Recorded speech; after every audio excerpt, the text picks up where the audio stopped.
ઈસવીસન 2007 પછીનું ભવ્ય ભારત. એપિસોડ 13. સર્વનાશની આંધીમાં સપડાયેલી આપણી હિન્દુ પ્રજા. ઈસવીસન 1492ની સાલ. પોપ જ્યોર્જ બોર્ગિયા અને તેણે બહાર પાડેલું એક બુલ. હવે આવી ઈસવીસન 1992ની સાલ. ઈસાઈ અને અઘોર રાષ્ટ્રોને 500 વર્ષ સુધીના ગાળાના 5 હપ્તાઓ દ્વારા પૂરેપૂરા ખતમ કરવાનો એક ભેદી અને ભયાનક પ્લાન. પહેલા ઠેર ઠેર લશ્કરી થાણા, બેફામ ત્રાસ, બેફામ કતલેઆમ અને પછી ખરેખરું રાઉન્ડ. લશ્કરી થાણું ઉઠાવીને આર્થિક થાણું ફિટ કરી દેવું. ઈસવીસન 1947માં લશ્કરી થાણા ઉઠ્યા. આર્થિક થાણા ધીમેથી નંખાઈ ગયા હતા. ગાંધીજીએ તે વખતે કહ્યું હતું કે ખરી આઝાદી તો આર્થિક થાણા ઉઠશે ત્યારે જ મળી ગણાશે. હાય રે હાય, ઈસવીસન 1992ની સાલમાં તો વધુને વધુ ભીંસાતો આર્થિક ગાળીઓ એકદમ ભીંસાઈ ચૂક્યો છે.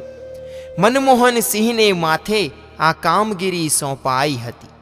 હજી એ ગાળીઓ ભીંસાતો જાય છે અને દેશની પ્રજાને માથે 3 વર્ષ પૂર્વે જ 1 લાખ કરોડનું દેવું હતું. છેલ્લા માત્ર 3 વર્ષમાં તે બમણું થયું. હવે આગળ શું થશે એની રાજકર્તાઓને કોઈ પણ ચિંતા નથી, કેમ કે બધી જ જવાબદારી તેમની પછી આવનારા રાજકર્તાઓને માથે જવાની છે. કેમ કે તેઓ તો પોતાના શાસનકાળમાં શક્ય હોય એટલું બધું જ ઘરવગું કરવાની વેતરણમાં હોય છે. દરેક મુખ્યમંત્રી પાસે 5,000 કરોડથી ઓછી રકમ જમા થતી જ નથી. આ લોકો ગાંધીનું નામ પણ લેવાને લાયક નથી. આ લોકો સવાઈ મહારાજાઓ બની બેઠા છે. એમનું ભીતરી જીવન અતિ વિલાસી છે, દૂષિત છે. આ લોકો પ્રજાનું પુષ્કળ ધન વિશ્વ પ્રવાસથી માંડીને પોતાને મળેલા બંગલાની સજાવટ વગેરેમાં ખર્ચી નાખતા જરાય અચકાતા નથી કે લાજતા પણ નથી. આ લોકોનું જીવન ધોરણ એટલી હદે અધપતન પામ્યું છે કે તે બધું જાણી ચૂકેલી પ્રજા તેમને પથ્થરોથી છૂંદી નાખે. પણ કાશ પ્રજા પોતાની જ ચિંતાઓમાં વિષમ બનેલા અર્થકામ પુરુષાર્થને કારણે એવી બધી ખૂંપેલી છે કે તેઓ આ રાજકારણીઓને સબક શીખવાડી શકે તેમ નથી. આ દેશી અને અંગ્રેજોની ભીતરી જીવનલીલા બધી જ ભયજનક સપાટીઓને વટાવી ગઈ છે. તેમને ઘણાને બાઈ અને બાટલી વિના કદી ચાલતું નથી. તેમનો ભ્રષ્ટાચાર, સગાવાદ એક આસમાને આંબ્યો છે. પોતાની સામે કોઈ બળવો ન કરી બેસે તે માટે તેમણે ગામડાઓ અને ગરીબોને વોટ પૂરતા જ જીવંત રાખ્યા છે. બાકી ધમણની જેમ તેઓ તો માત્ર શ્વાસ લે છે. જે શ્રીમંત, શહેરી અને શિક્ષિત વર્ગ છે તેમને સતાવવાને બદલે ઘણી બધી સુવિધાઓ આપતા રહીને બળવો કરતા અટકાવ્યા છે, ચૂપ રાખ્યા છે. આ લોકોને ડ્રિંક્સ, ડ્રગ્સ, ડિસ્કો અને સેક્સના સર્વ પ્રકારોમાં ખૂંપાવી દીધા છે. આથી જ આ લોકો ડિપ્રેશનનો ભોગ બને છે, માંદગી અને મોતને હવાલે થાય છે. આ દુનિયાને આ રીતે તેમણે સાવ નિર્માલ્ય બનાવી છે. મને લાગે છે કે દેશી અને અંગ્રેજો ભારતમાં 2-5 કરોડથી વધુ વસ્તી રાખવામાં માનતા જ નહીં હોય. 87 કરોડ એ તેમના માટે બહુ મોટો અને નકામો ભાર છે. એ બધાને ભોગ વિલાસ અને ભૂખમરામાં સપડાવી દઈને ખતમ કરવાની તેમની મકસદ છે. 21મી સદીના છેલ્લા દાયકામાં ગરીબોનું આ ભારત બીજું સોમાલિયા બને અને શ્રીમંતોનું ભારત એ બીજું થાઈલેન્ડ બને અને એ રીતે ખતમ થવા લાગે તો કાંઈ પણ નવાઈ નહીં. આ લક્ષ્યને આંબવા તરફ જ દેશી અંગ્રેજો પંચવર્ષીય યોજનાઓ બનાવી રહ્યા છે, બજેટો રજૂ કરી રહ્યા છે, આયાત નિકાસની નીતિઓ ગોઠવી રહ્યા છે. હા, જે થોડાક કરોડ લોકો જીવતા રહેવાનું કમનસીબ પામશે તેમને અહીં કાયમી વસવાટ કરવા માટે ધસી આવેલા વિદેશી ગોરાઓ પોતાના ઘરોના કચરા પોતા કરવા માટે, સંડાસો સાફ કરવા માટે, ગટરોને ચોખ્ખી કરવા માટે કાન પકડીને કામે લગાડી દેશે. આજ સુધીમાં ગોરાઓએ જે કાંઈ પણ કર્યું છે, શિક્ષણ, યંત્રવાદ, નિકાસ નીતિ અને ઉદ્યોગીકરણ, તેના દ્વારા તેમણે બહુ મોટું નુકસાન આ ભારતીય પ્રજાનું કરી નાખ્યું છે. શિક્ષણને કારણે જ ગરીબી પુષ્કળ વધી. પ્રાચીન પરંપરાગત વ્યવસાયો છોડીને લોકો ડિગ્રી અને મોટી જાજરમાન નોકરીની લાલચે શિક્ષણ તરફ વળી ગયા છે. આ શિક્ષણ તે બધાને જ સુખ આપી શક્યું નથી. બિચારા બે બાજુથી ભ્રષ્ટ થયા અને ગરીબ થઈ ગયા. યંત્રવાદને કારણે વિરાટ બેકારી વ્યાપી છે. જ્યાં 100 માણસોને રોજી મળતી હતી, ત્યાં યંત્ર આવતા જ 5 જ માણસોથી કામ પતી જાય છે અને બાકીના 95 માણસોને છૂટા કરી દેવાયા છે, બેકાર બનાવાયા છે. ગાંડી તૂર નિકાસની પાછળ હુંડિયામણે ઘેલછાય હુંડિયામણના હડકવાને કામ કર્યું છે. પશુના મોંના કોળિયાથી, ગરીબોની મગફળીથી અને પશુઓની કતલેઆમ કરીને તેમના માંસ, લોહી અને હાડકાથી માંડીને તમામ ચીજોની નિકાસ થવા લાગી છે. કદાચ આવતીકાલે એવી પણ જાહેરાત થશે કે ઓ મા બાપો, તમે ખૂબ સંતાનો પેદા કરો છો, વધુ સંતાનને વધુ ઇનામ આપશું. તમને સંતાનો પાળવા પોષાય તેમ ન હોય તો તે અમને સોંપી દેજો.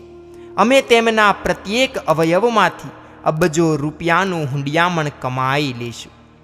નિકાસને કારણે મોંઘવારી પણ વધી છે અને ઉદ્યોગોને કારણે પાણી અને પવન સુદ્ધા પણ પ્રદૂષિત થયા છે. મહાકાય નદીઓ, ગંગા વગેરે ઔદ્યોગિક કચરાથી પ્રદૂષિત થઈ છે.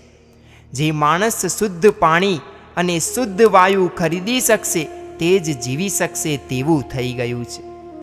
ફર્ટિલાઇઝર, જંતુનાશક દવા વગેરેના અધધધ વપરાશને લીધે તમામ અનાજ, ફળ અને ફૂલ વગેરે ઝેરી બન્યા છે. પૃથ્વી બચાવો આંદોલન શરૂ થયું છે અને ઓઝોનમાં ગાબડું પડી ગયાની જાહેરાત થઈ છે. અને આથી જ હિમાલય ઓગળવાની અને નદીઓમાં ધસમસતા પૂરો ચોફેરથી આવવાના જ છે. એથી સમુદ્ર તટના તમામ દેશો, તમામ બંગલા, મુંબઈ વગેરે ડૂબી જવાની આગાહીઓ પણ વૈજ્ઞાનિકોએ કરી દીધી છે. પ્રદૂષણોએ ચારે બાજુ બીમારી ફેલાવી છે. બીજાની એક આંખ ફોડવા નીકળેલા એ વિદેશી ગોરાઓની 2 આંખો ફૂટી છે. બીજાઓને ડ્રિંક્સ, ડ્રગ્સ અને ડિપ્રેશનમાં ફસાવી દેવા માંગનારાએ પોતે જ બહુ મોટી સંખ્યામાં તેમાં ફસાઈ ચૂક્યા છે અને વાત ઘણી વણસી ગઈ છે. આ વાતને કોણ સુલટાવશે તે સવાલ થઈ ગયો છે.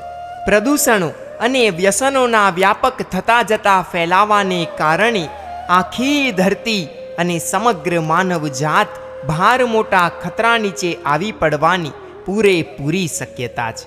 પ્રદૂષણોએ પર્યાવરણને ભ્રષ્ટ કર્યું છે. પર્યાવરણ ઉપર થયેલા બળાત્કારનો માનવ જાતને પરચો મળ્યા વિના રહેવાનો નથી. વળી માનવ જાત, તેમાંનો બુદ્ધિજીવી વર્ગ ડ્રિંક્સ, ડ્રગ્સ વગેરેમાં ફસાઈને એટલી હદે અસહિષ્ણુ, અધીરો, નિર્માલ્ય અને નિર્વીર્ય બન્યો છે કે જે ગમે ત્યારે બુદ્ધિની સમતુલા ગુમાવી બેસે અને વિશ્વ યુદ્ધની નોબત વગાડી બેસે તે પણ કહી શકાય તેમ નથી. આ સદીનો છેલ્લો દાયકો મને કદાચ અતિ ભયાનક જણાય છે. કદાચ પ્રકાશ પૂર્વનો એ અંધકાર હોય.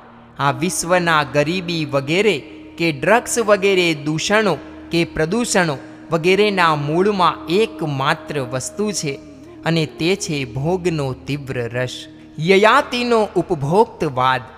પશ્ચિમના દેશોએ આની ઉપર પોતાની જીવનશૈલી ઊભી કરી છે. આ જીવનશૈલીને ધર્મ, સંસ્કૃતિ, સભ્યતા, મર્યાદા વગેરે સાથે કશું જ લાગતું કે વળગતું નથી.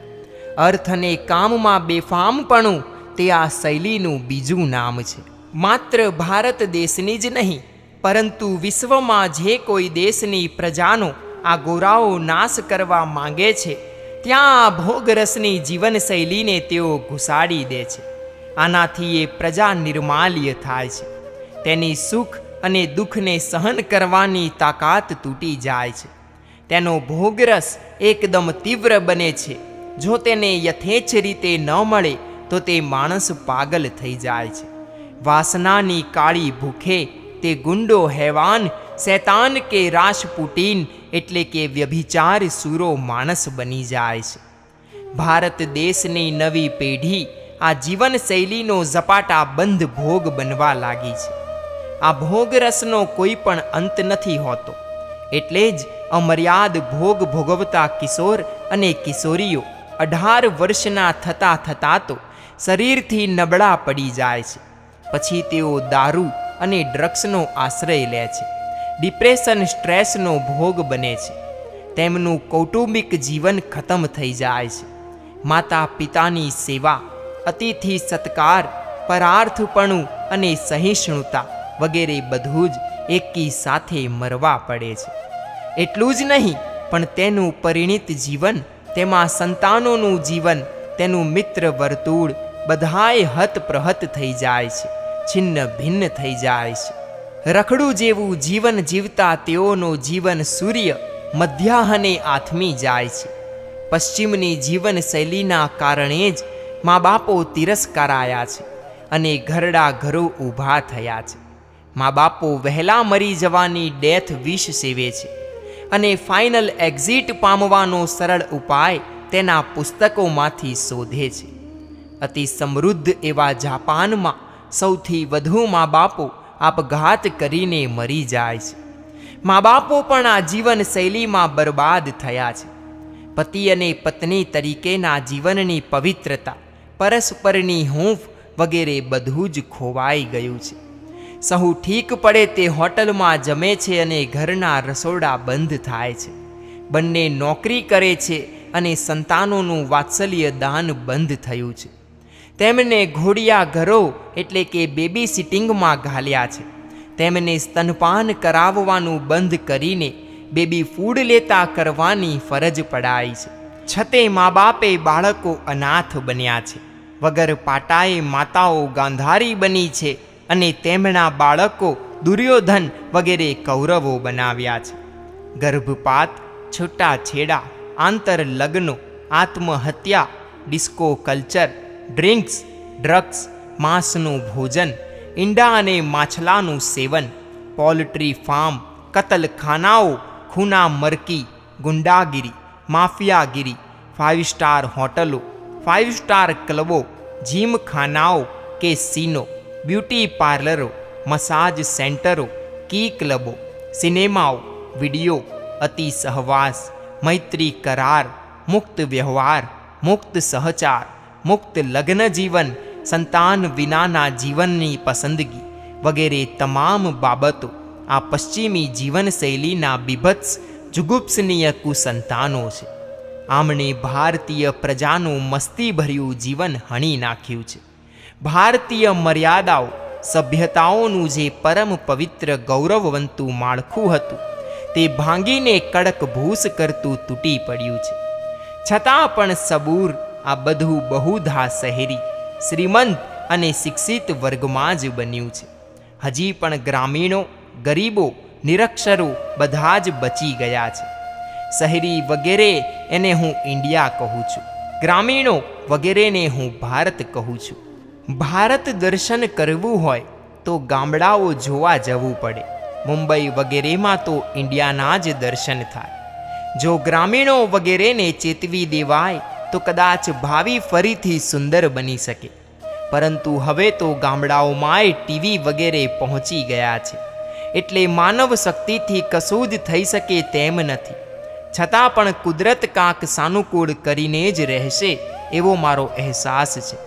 બાકી જે અસરકારી તે જ અસરકારી એવો વિનોબા ન્યાય મને યોગ્ય લાગ્યો છે. સરકારના હાથ હંમેશા લાંબા હોય છે, ત્યાં નાનકડા માનવગણથી પહોંચાય જ નહીં. તે રાક્ષસને વામણો પ્રજાજન બાથ ભીડી શકે જ નહીં. સરકાર જેનો વિકાસ કે જેની પ્રગતિ કરવા માટે સ્પર્શ કરે તેનો વિનાશ થાય, તેની અધોગતિ થાય. તે ખેતીમાં પ્રગતિ કરવા ગઈ એટલે સમજી લેવું કે ખેતી ખતમ થઈ જશે. ફર્ટિલાઇઝરો, જંતુનાશકો વગેરે દ્વારા ખેતીમાં પ્રગતિ કરવા જતાં કેવો દાટ વળ્યો છે તે જોઈ શકાય છે. કાં તો કોઈક ખેડૂતને પૂછો તો ખબર પડે. વર્ષો વરસ 10% પાક ઓછો આવતો જાય છે. 10 વર્ષ પછી આધુનિક ખેતી ખતમ થઈ જશે. ખેતરો બળીને ભઠ્ઠ થઈ જશે. લાખોપતિ ખેડૂતોના દીકરા ભિખારી થઈ જશે. આખી ધરતીને જે ધાન દેતો હોવાથી ખેડૂત ધરતીનો તાત કહેવાતો હતો, એ ખેડૂત એમના સંતાનોના પણ પેટ પૂરા ભરી ન શકે એવો તેમનો તાત બની જશે. ઈસવીસન 1947ની સાલ સુધી અનાજની નિકાસ કરતો આ દેશ એની ભ્રષ્ટ અને બેઘાઘટુ અર્થનીતિને કારણે એવી હાલતમાં મુકાયો છે કે અનાજના મોટા ઢગ થવા લાગ્યા છે. છતાં પણ ખરીદવા માટે અતિશય મોંઘા પડવાને લીધે કરોડો ગરીબો તે ખરીદી શકતા નથી. બહુ જ ટૂંકા સમયમાં હજારો ક્વિન્ટલ અનાજના ઢગલા પાસે ભૂખમરાથી મરેલા માણસોની લાશો પડેલી આપણને જોવા મળે તો તેમાં નવાઈ પામવાની કોઈ જ જરૂર નથી. ફર્ટિલાઇઝર, હાઇબ્રિડ વગેરે દ્વારા અનાજનું પ્રમાણ ખૂબ વધ્યું છે કે જે ભાવિમાં નહીં વધે, પણ તેની મીઠાશ વગેરે ખતમ થઈ ગયા છે. દેશી અંગ્રેજોની સરકાર સ્ત્રીનો વિકાસ સાધવા માટે તેને અડી તે વિષય હાથમાં લીધો છે. પરિણામ સ્ત્રીઓ પરેશાન થઈ. પુરુષોની તીવ્ર બનેલી વાસનાઓનું તે રમકડું બની. જ્યાં ને ત્યાં 8, 10 અને 20 વર્ષની કન્યાઓ ઉપર સામૂહિક બળાત્કારો થવા લાગ્યા છે. ઘરમાંય દિયર, જેઠ, નોકર અને સસરો તેની પાછળ પડી ગયા છે. ઓફિસમાં તેનો બોસ તેને છોડતો નથી. શિક્ષણ અને નોકરી દ્વારા સ્ત્રીનો વિકાસ કરવામાં વિનાશ નોતર્યો છે. આયુર્વેદ, સંસ્કૃત ભાષા, આદિવાસી પ્રજા અને હરિજનો વગેરે તમામ બાબતોમાં આમ બન્યું છે. સરકાર જ્યાં પણ અડે તેનું નખોદ નીકળી જાય. પેલો મિડાસ મને યાદ આવે છે. તેણે એવું વરદાન મેળવ્યું હતું કે તે જેને અડે તે સોનું થઈ જાય. શરૂઆતમાં તો તે રાજી થયો, પણ તે પાણીને, દીકરીને અને પોતાના ભોજનને અડ્યો અને તે બધા જ સોનું બની ગયા. ત્યારે તે ખૂબ ગભરાઈ ગયો અને પરિણામ શું આવે એ આપણે સહુ કલ્પી શકીએ છીએ. આને મિડાસ ટચ કહેવામાં આવે છે. જે તત્વો હજી પણ સરકારના વિકાસમાંથી બચી ગયા છે તેવા ઘણા બધા ગામડાઓ વગેરે છે. હા, તે બધા જ મસ્ત છે અને આબાદ ઉગરી ગયા છે. ગાંધીજીએ કહેલી પેલી વાત અહીં ફરી યાદ કરાવું છું કે કોઈ પણ સુધારો એ કુધારો છે. 100 ઝેરી સાપનો રાફડો છે. ભારતીય પ્રજાને તે બિલકુલ પણ માફક આવે તેમ છે જ નહીં. આજે મને કહેવા દો કે ફર્ટિલાઇઝરો વગેરે ખેતી સંબંધિત તત્વોએ આ દેશની ખેતીને ખતમ કરી છે. કરોડો ખેડૂતોને જીવતા માર્યા છે. કરોડપતિઓ રોડપતિ બન્યા છે અને લાખો પતિઓ હજારપતિ બન્યા છે. સીમાંત ખેડૂતો અને ખેત મજૂર પાસે ઝેર ખાવાનાય પૈસા નથી રહ્યા. પેલા જાપાનીઝ ખેડૂત ફોકુઆઓએ પોતાના વતનમાં ભારતીય પ્રાચીન પદ્ધતિની સજીવ ખેતીનો પ્રયોગ કર્યો અને તેને આશ્ચર્યજનક સફળતા મળી. તે વિશ્વમાં તેના પ્રચાર માટે ફર્યો અને ભારત આવ્યો. વડાપ્રધાન રાજીવ ગાંધીને મળ્યો. વડાપ્રધાને તેની બધી જ વાત સાંભળી અને છેલ્લે તેને કહ્યું કે તમારા કહેવા મુજબ પેસ્ટિસાઇડ્સ એટલે કે ફર્ટિલાઇઝરોથી જ જમીનને પારાવાર નુકસાન થાય છે. છતાં પણ અમે તે દૂર કરી શકીએ તેમ નથી, કેમ કે અમે તેમાં અબજોનું રોકાણ કર્યું છે અને લાખો માણસો તે વ્યવસાયમાં જોડાયા છે. બિચારા ફોકુઆઓએ આવા માણસને શું કહે? રોગ મુક્તિ માટે ઘેર લાવી દીધેલા એન્ટીબાયોટિક્સ નુકસાનકારક જણાયા પછી પણ આપણે ખાવું જ પડે, કેમ કે ઘરે લાવી દીધા છે, તેમાં પૈસા ખર્ચાઈ ગયા છે. આ હતો, અરે આ છે રાજીવનો ન્યાય. ભારતની પ્રાચીન પરંપરાઓમાં તેને એટલી બધી સચોટતા જણાઈ હતી કે તેણે ભારતીય પ્રજાને સૂત્ર આપ્યું હતું કે ડુ નથિંગ, તમે નવું કશું જ કરશો નહીં, તમારું પૂર્વેથી આવતું બધું જ બરાબર છે, એટલે કે ઓલ્ડ ઇઝ ગોલ્ડ. હિન્દ સ્વરાજ પુસ્તકમાં ગાંધીજીએ પરંપરાગત મૂલ્યો વગેરેમાં કરાતા કોઈ પણ સુધારાને કુધારો કહ્યો છે, ઝેરી સાપવાળો રાફડો કહ્યો છે. આપણે તે આગળ ઘણા બધા પ્રકરણમાં જોઈ ગયા.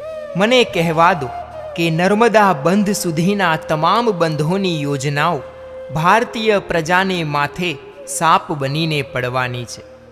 એવા રાક્ષસી કાર્યો કરાય પણ નહીં. પ્રજાને ખેતી વગેરેમાં પાણી પૂરું પાડવા માટે નાની નાની યોજનાઓ વિકેન્દ્રિત રૂપે જ કરવી જોઈએ, જેમાં ખર્ચ પણ ખૂબ ઓછો આવે. ચેકડેમ, તળાવો, ખેત તળાવો, કૂવાઓ, વાવો અને ટાંકાઓથી જો કામ થતું હોય તો વિરાટ બંધોનો ઉપયોગ શા માટે? તેમના નુકસાનનો પાર નથી. અબજો રૂપિયાના રોકાણો 50 વર્ષની અંદર વેડફાઈ જવાના છે. બંધોમાં કાંપ ભરાઈ જાય એટલી જ વાર છે. અંગ્રેજીમાં નવી કહેવત નીકળી છે, તે ભારતીય પ્રજા માટે તો ખૂબ જ યથાર્થ છે. Small is beautiful. મને કહેવા દો કે સહાય નામનું અત્યંત વિધ્યાતક શસ્ત્ર આખા વિશ્વને પાયમાલ કરી રહ્યું છે. દેશી ગોરાઓએ ખેડૂતોને અબજો રૂપિયાની સબસિડી આપતા રહીને સ્વાવલંબી બનતા અટકાવ્યા છે, હાડકાના હરામ કર્યા છે, અને હવે એકાએક તે બંધ થતા લાખો ખેડૂત મૂંઝાઈ જશે અને મરી પણ જશે. વિશ્વ બેંકે નર્મદા બંધ માટે કરોડો રૂપિયા આપ્યા અને હજી તો 25% જ કામ થયું છે. ત્યાં વાંધા કાઢીને બાકીના અબજો રૂપિયા આપવાની વાતની માંડવાળ કરીને યોજનાને રખડાવી મારી છે. વપરાયેલી રકમ બરબાદ થઈ અને દેવું વધતું જશે. વ્યાજ પણ નહીં ભરી શકાય. ચારે બાજુ સહાય દેવાઈ રહી છે. એથી સહુ પોતાને તંદુરસ્ત માનીને દોડવા લાગે છે. એકાએક સહાય બંધ થાય છે અને પેલો નબળો માણસ ધબાગ કરતો ઉપરથી નીચે પડી જાય છે. વિશ્વ બેંકની આ અમોધ વિજયા શક્તિ છે. અનેક સમૃદ્ધ દેશો નબળા દેશોને સહાય દેવા ધસી આવે છે. સહાય લો એવું કહીને કરગરે છે. આમાં તેમનો કોઈ પણ દયાભાવ નથી. આ તો નાનકડા દેશોને દેવાદાર બનાવીને તેમને આખાને આખાએ દેશ હડપ કરી જવાની એક અધમ વૃત્તિ પડેલી છે. મને કહેવા દો કે દેશી વિદેશી ગોરાઓએ જંગલોનો ગમે તે રીતે નાશ કરીને ભારત દેશના લાખો આદિવાસીઓને બેહાલ કર્યા છે. તેઓ હરિજનના ઉદ્ધારની નજરબંધી કરતી જૂઠી વાતો તો સતત કર્યા જ કરે છે. તેમણે જ તેમની જીવાદોરી સમો હાથશાળનો તેમનો ઉદ્યોગ તેમની પાસેથી છીનવી લીધો છે. શ્રીમંત મિલ માલિકોને હવાલે કરીને આ સ્વાવલંબી લોકોને પરાવલંબી બનાવીને સડક ઉપર લાવી મૂક્યા છે. જો તેઓ ખરેખર આ ગિરિજનો અને હરિજનોનો ઉદ્ધાર કરવા માંગતા હોય તો તેમણે તેમના પરંપરાગત ધંધાઓ તેમને તે જ રીતે પરત કરી દેવા જોઈએ. આ દેશી અંગ્રેજો 8-10 કરોડથી વધુની 80 કરોડની ગરીબ નિરક્ષર અને ગામડાની પ્રજાને જીવતી રહેવા દેવા માંગતા નથી. એટલે જ તેમની બધી જ યોજનાઓ શ્રીમંતોને વધુ શ્રીમંત બનાવીને ગરીબોને ભિખારી બનાવીને ભૂખમરામાં સપડાવીને સ્મશાન ભેગી કરી દેવાની છે. હાય રે હાય, આ ઘાતકી લોકો જ દુનિયાની નજરે ઊંધા પાટા ચડાવવા માટે તેમના ઉદ્ધારની વાતો જોરશોરથી કરતા રહે છે. હજી તો એમને વહેલા મારી નાખવાની યોજના બનતી જ જાય છે. હવે વિશ્વના ગોરાઓ કહે છે કે વિશ્વમાં ચારે બાજુ ભૂખમરો છે. ભારતને માત્ર પોતાના પૂરતું જ અનાજ ઉત્પન્ન કરાય નહીં, તેણે આખા વિશ્વનો વિચાર કરવો જોઈએ. ભારતનું જે સ્વદેશી બિયારણ છે તે જરૂરી અનાજ ઉત્પન્ન કરવામાં અસમર્થ છે. માટે જ અમે બિયારણની, ફળોની, તમામ વસ્તુઓની જે પેટન્ટ બનાવીએ તેને જ ભારતના સઘળા ખેડૂતોએ બિયારણ તરીકે ફરજિયાત વાપરવું પડશે. તે પેટન્ટ અમુક ફર્ટિલાઇઝર, જંતુનાશક નાખવું પડે તો તેમ પણ કરવું પડશે. દર 4 વર્ષે હવામાન વગેરે મુજબ પેટન્ટ બદલાતી રહેશે. ખેડૂતોએ તે ખરીદવી પડશે. ભારતીય બિયારણના 10 રૂપિયાના ખર્ચની સામે આ પેટન્ટનો ખર્ચ 200 આવે તો પણ તમારે તે જ કરવું પડશે. આની સામે હમણાં જ દિલ્હીમાં બોટ ક્લબ ઉપર રેલી કાઢીને હજારો ખેડૂતોએ વિરોધ કર્યો. અમને આ નહીં પરવડે, આ અમને ભિખારી બનાવતી યોજના છે વગેરે ઘણા બધા નારા લગાવ્યા. પણ કાશ કસાઈ કરતા પણ આ ક્રૂર સરકારી દરબારી દેશી અંગ્રેજોના બહેરા કાને તે શબ્દો અથડાઈને પાછા ફર્યા છે. ડંકેલ ડ્રાફ્ટના નામે નીચે વગોવાયેલી આ એક યોજના છે. આ જ રીતે દેશનું મીઠું વિદેશી કંપનીઓને સોંપવાની યોજના બની રહી છે. એ મીઠું જેવું પણ બને અને જેટલું પણ મોંઘું બને તે બધું જ ભારતીય પ્રજાને સ્વીકારવું પડશે. આ તો માત્ર 2 વાતો કરી. આવી તો ઢગલાબંધ વાતો એ ભારતીય સરકાર કરે છે. જે દેશ દિવાળીઓ બને તેની ઉપર બધા જ સ્વાર્થ પ્રેરિત દબાણો લાવે, તેને દબાવે, કચરે અને છેલ્લે તેનો કબજો પણ લઈ લે. આ દિશા તરફ ભારત દેશ ઝપાટા બંધ ધસી રહ્યો છે. દિવાળીઓ આ દેશ બધી જ બાજુથી ભીંસાઈ રહ્યો છે. એના 1,000, 2,000 એકરના ટુકડાઓને હરિયાણા વગેરેમાં કરી દેવામાં આવ્યા અને જાપાન, જર્મની, ફ્રાન્સ તે ખરીદવા લાગ્યા છે. તેની સામે લાખો મિલિયન ડોલર મળે છે. હા, દેવા પેટે તેમાંથી ચૂકવણી પણ થાય છે ખરી, પરંતુ વધુ રકમ તો ગીધડાઓના પેટમાં જ પહોંચી જાય છે. વિદેશી કંપનીઓને પણ ઉદારતા ભર્યા અને ભારે હેત ભર્યા આમંત્રણો મળવા લાગ્યા છે. તેમને વેપાર કરવાની પૂરી છૂટછાટો મળવાની છે. પરંતુ જો આમ થશે તો સ્વદેશી કંપનીઓ બરબાદ થશે અથવા તેમનામાં તેમને વિલીન થવું પડશે. કેમ કે વિદેશી કંપનીઓની તમામ પ્રકારની શક્તિ અને તાતા બિરલા પણ ટકી શકવાની સ્થિતિમાં નહીં હોય. જો જમીનો વેચાય, જો વિદેશીઓના ધાડે ધાડા વેપારના બહાને આ દેશમાં ઉતરી પડે, જો તેમના માટે આર્થિક ઉદારીકરણની નીતિ વધુને વધુ અનુકૂળ બનાવાતી જાય તો આ દિવાળિયા દેશની તિજોરીના તળિયાના ટુકડે ટુકડા થઈને જ રહેશે. આ દેશ ટૂંક સમયમાં બીજું સોમાલિયા બનશે અને ભયાનક ભૂખમરામાં સપડાઈ જશે. લશ્કરી થાણા ઉઠાવીને ઈસવીસન 1947માં નખાયેલું આર્થિક થાણું ઈસવીસન 1992માં અત્યંત જડબે સલાક કરાયું છે. ભારતીય પ્રજાના સર્વનાશની ગતિ 1992થી એકદમ તીવ્ર બની છે. હવે તો ભગવાન બચાવે તો જ થાય. બ્રાઝિલ, વેનેઝુએલા, ડેનમાર્ક, આફ્રિકાના દેશો, ઇથોપિયા, સોમાલિયા, ઘાના વગેરે તરફ આપ નજર કરો. ત્યાંની પ્રજા સોનું, હીરા વગેરેની ખાણોથી અત્યંત સમૃદ્ધ હતી. વિદેશી ગોરાઓએ ત્યાં પ્રવેશ કરીને પગ પહોળા કર્યા અને પેટ ફાડી નાખ્યું. ત્યાંના સમૃદ્ધ લોકો ભિખારી બન્યા છે. વિદેશીઓના સદાવ્રતોમાં તૂટેલા વાટકા લઈને હજારોની લાઈનમાં ઠેર ઠેર કાયમ ઊભા હોય છે. કરોડપતિને ભિખારી બનાવાયો છે અને સાથે સાથે પાગલ પણ જાહેર કરાયો છે. અને લૂંટારુઓ ઉપકારી બનવાનો સ્વાંગ સજી રહ્યા છે. હવે કોણ આની સામે બળવો કરે? બળવો કરવાનું સત્વ અને સંવેદનશીલતા પહેલેથી જ તોડી પડાયા છે. અને ત્યાં લશ્કરી યુદ્ધોથી જે પ્રાપ્તિ થાય તેના કરતાં કેટલી સરસ રીતે આર્થિક યુદ્ધોથી પ્રાપ્તિ થાય છે તે પણ આપણે જાણી જ ગયા છે. મને કહેવા દો કે રશિયા અને અમેરિકા લગભગ બધું જ સૈન્ય વિખેરી નાખશે, અણુબોમ્બોને દરિયામાં પધરાવી દેશે અને આખાય વિશ્વમાં આ અંકલસમ નિશસ્ત્રીકરણ કરાવાશે.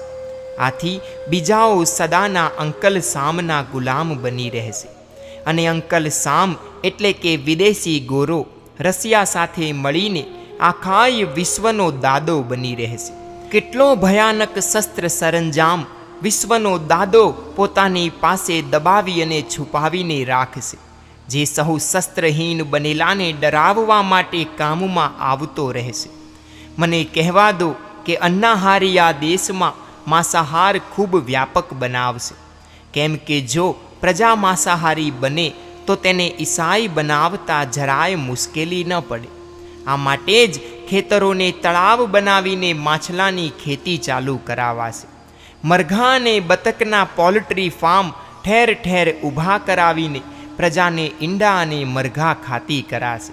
ભૂંડના માંસનું ઉત્પાદન તો ચાલુ કરાયું જ છે, પરંતુ માનવ માંસનો વેપાર પણ ટૂંક સમયમાં શરૂ થવા સંભવ છે.